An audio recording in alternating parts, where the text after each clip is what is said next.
नमस्कार दोस्तों, मेरा नाम है राजीव और आप देख रहे हैं पॉलिटिक्स अड्डा 2022। जी हाँ दोस्तों, 2022 भारत के लिए बहुत ही महत्वपूर्ण वर्ष था, क्योंकि इस वर्ष भारत में 5 राज्यों में चुनाव होने हैं और ये चुनाव तय करेंगे 2024 के संसद तक पहुंचने का रास्ता। और ये साल बजट साल भी था, क्योंकि इस वर्ष हम आज़ादी का 75वां अमृत महोत्सव मना रहे हैं, तो ये वर्ष इसलिए भी महत्वपूर्ण बन जाता है। और पिछले कई बजट में इस वर्ष का जिक्र किया गया है और इस साल को अंकित किया गया है, क्योंकि पिछले कई बजट में इस साल को लेकर कई वादे और कई योजनाएं की गई थी। ज़्यादा बात नहीं करेंगे बजट पे, क्योंकि बजट आ चुका है और बजट में क्या सही है क्या गलत है अब तक आपने बहुत कुछ इसमें देख लिया होगा। पर मैं इस बजट में 2 महत्वपूर्ण चीज़ें आपके लिए लेके आया हूँ, जो बहुत ही सही समय पर सरकार ने उस पर ध्यान दिया है। जी हाँ दोस्तों, मैं बात कर रहा हूँ मेंटल हेल्थ और स्पोर्ट्स इंडस्ट्री की, जहां पर पिछले कई वर्षों से, मैं यूं कहूं कि कम से कम 50 वर्षों से जिस पे कोई ध्यान नहीं दिया गया था। बीच में शुरुआती दिनों में जब भारत पनप रहा था तो इसमें थोड़ा सा ध्यान दिया गया था, वो भी इस स्पोर्ट्स अथॉरिटी के लिए इंडस्ट्री में, पर मेंटल हेल्थ के लिए कोई भी इसमें योगदान नहीं था पिछले बजटों में और पिछली सरकारों में।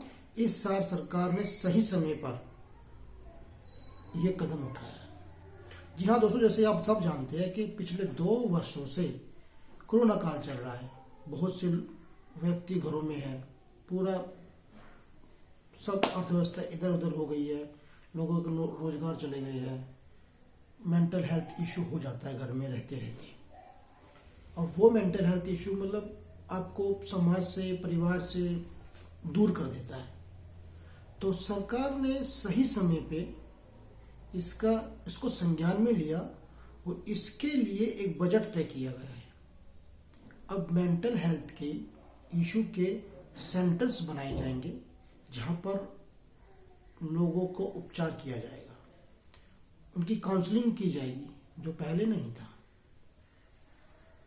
ये बहुत ही जरूरी है, क्योंकि एक सर्वे के मुताबिक देखा गया है कि कोरोना से अब तक हर 10 भारतीयों में से 3 भारतीय मेंटल इशू के पेशेंट्स हैं, वो ग्रस्त है इस बीमारी से। तो सरकार ने इस बजट में ये एक अच्छा कदम उठाया है, इसकी सराहना करनी चाहिए। दूसरा इशू है स्पोर्ट्स। टोक्यो ओलंपिक में भारत ने अच्छा प्रदर्शन किया, तो सरकार ने उसको अहम रखते हुए इस बजट में स्पोर्ट्स को भी एक अलग फंड देने की बात की गई है। क्योंकि अक्सर हम ओलंपिक में देखते थे कि भारत बहुत पीछे रहता था। हम सिर्फ और सिर्फ टीवी पे आके अखबारों में ये पढ़ते थे कि यार भारत में तो इतनी बड़ी जनसंख्या है और हम स्पोर्ट्स में मेडल तक नहीं ला पाते। इसका क्या कारण था? कभी किसी ने कारण ढूंढने की कोशिश भी नहीं की। सिर्फ ओलंपिक्स आए, हमने देखा, हमने अपने खिलाड़ी भेजे और वहां से हार के आगे ज्यादा ब्रॉन्ज लेके आ गए। सिर्फ ये कहा हमने, पर उस चीजों को तरफ ध्यान नहीं दिया। पर सरकार ने अब इसकी तरफ ध्यान दिया, इसका एक अलग बजट पेश हुआ है, इसमें एक अलग फंड जारी किया जाएगा स्पोर्ट्स के लिए। तो सोचिए कि अब हम जब एक अलग फंड मिल गया है तो अलग ही उस चीज को लेके चलेंगे। स्पोर्ट्स के ऊपर, खेल कूद के ऊपर अलग ध्यान देंगे, तो खिलाड़ी भी अलग तरीके के निकल के आएंगे और हमारे जीतने की संभावना भी बढ़ेगी। ये 2 अहम मुद्दे इस बजट में किए गए, मेंटल हेल्थ का इशू और खेल कूद का इशू। और बजट में क्या हुआ क्या नहीं हुआ, मैं ज़्यादा बड़ा अर्थशास्त्री नहीं हूँ, मुझे इतना नहीं आता है। बस मुझे ये बजट में ये दो अहम बातें मैं आप तक पहुंचाने आया हूँ कि ये दो अहम बातें सरकार ने कर दी गई, सरकार के द्वारा की गई है, और ये बहुत ही अच्छा कदम है, हमें इसकी सराहना करनी चाहिए।